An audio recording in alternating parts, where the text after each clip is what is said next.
In this video, you're going to learn how to use red blockout or screen filler.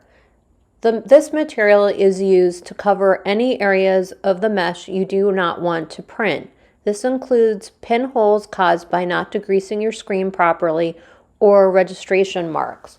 As you can see, here is a tub of red blockout or screen filler, and it has a top that should be securely put on before when you find the blockout, as well as at the end of using the blockout.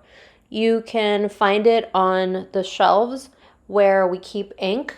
It is marked on the shelf red blockout. So now I'm going to take the red blockout to apply to the screen. You can see how it was easy for me to open the blockout because there's all this crusty old blockout around the rim. Feel free to clean that off. All you have to do is pick it off or use a spatula.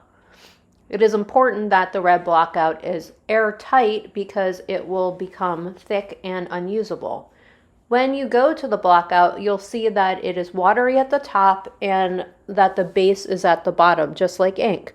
You want to make sure that you mix it thoroughly, and you can use a tongue depressor or your brush. Just make sure that it's thoroughly mixed so that you get the right consistency. And it will be kind of the consistency of molasses. Here I am taking off excess red blockout onto the edge of the tub. And this is so because I don't need a whole lot to use this on my screen. Just make sure that you have very little applied to the tip. Now, when you go to the screen, you're going to apply the red blockout to the back of the screen. You do not need to use a lot. The purpose is only that you block out what you do not want to print. So if you can't see through it, that means you've blocked it out. But the heavier it is, the harder it is to take out of your screen. Also, it clogs the drain.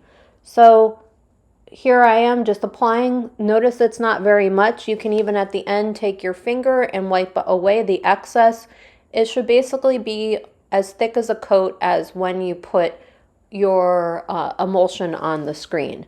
Make sure at the end you close the top tightly when you're about to replace it to the shelf, and you wash off your brush, otherwise it will not be useful anymore. Again, you want to put it on the back of the screen and do not put a lot of it on the screen. It is not useful or helpful for you in the end.